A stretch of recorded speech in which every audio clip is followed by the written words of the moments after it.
Ng'ennaku z'omwezi 14 omwezi oguwedde akulira ekibiina ki NUP Robert Kyagulanyi Ssentamu aliko akatambi ke yafulumya ng'alaga nga bwe yali afulumya eggwanga lyattu Uganda ng'oluvannyuma kyategerekeka ng'ono bwe yali agenze mu kibuga Washington DC eky'eggwanga li America ku mirimu gy'ekibiina emitongole.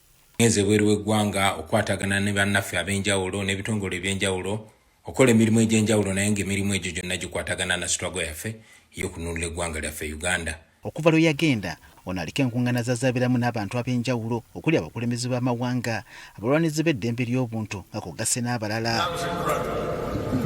Ku buganyi buno gye yafunidde engule eya Heroes of Democracy emusiima olw'okulwanira eddembe ly'obuntu eno yamuweereddwa abaali New Democracy Initiative mu kibuga New York eky'eggwanga li America. Dedicated to all the political prisoners and prisoners of conscience. Dr. Kizza Besigye, my Deputy President, Honorable Mwanga Kifumbi, the women in prison, those that are in detention, those that are missing, and those that have been killed. Your pain will never go in vain. Kati bwe yabadde ayogera mu lukuŋŋaana olumu mu ggwanga li America gy'ali, Kyagulanyi yategeezezza nga bwe yamaliriza ebyali byamujja Uganda nga kaakano ateekateeka kudda ku butaka gy'azaalwa. Ono yakakasizza nga ye bw'atali mu buwaŋŋanguse wabula ng'aliko ebiruubirirwa ebyamutwala mawanga g'abazungu. I'm not in exile. I'm not a refugee.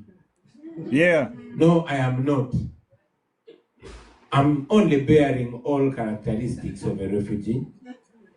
But I'm not. Ayogera ekibiina ki NUP era nga yakulira oluvuganya mu Parliament Joel Ssenyonyi atugambye nti bali mu nteekateeka za kwaniriza muntu waabwe okuva e Bulaaya kyokka ng'olunaku olutuufu lwakomawo tebannalusalawo. Ajja kukomawo agende mu maaso n'okukakkalabya obuvunaanyizibwa bwe.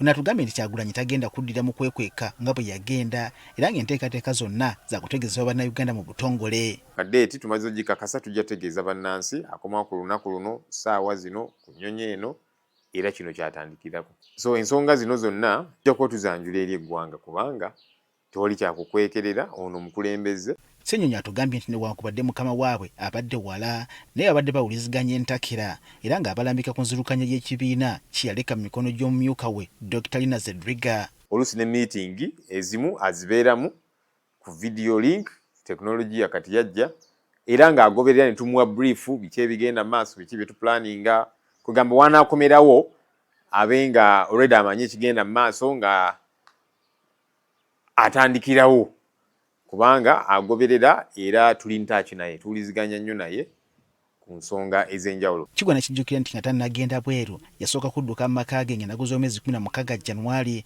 n'amala ebbanga ng'aliira ku nsiko era abakuumaddembe ne bagumba ewuwe newankubadde nga naguno ogujwa poliisi yagaana okutegeeza omusango gwe yali emuvunaana. Tubuuzizza Ssenyonyi oba si biraliikirivu olw'ebiyinza okuddirira nga Kyagulanyi akomyewo ewaka. Era kyovudde olaba abagamba mu nkyagige bulungi bwaba nga waliwo kyagi lwaki byankukutu kubanga omuntu bw'abanga ateekeddwako omusango tebibeera byankukutu ategeezebwa balooya ne bategeezebwa ne mutandika okuweera ennemba n'emisango egyo naye kati byonna olaba byankukutu byakujingirira so kati ebyo tebimweraliikiriza era ng'amaliriza obuvunaanyizibwa bwaliko agenda kukomawo wano ebutaka.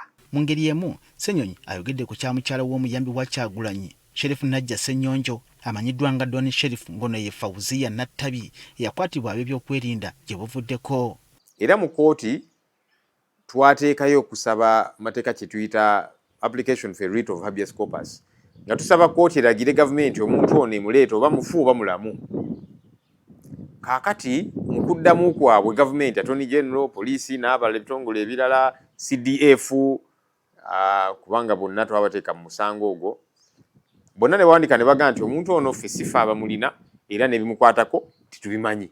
Oluvannyuma bakitegedde ngono bwe yasimbiddwa mu kkooti esookerwako ekanyanya n'aggulwako emisango egy'enjawulo.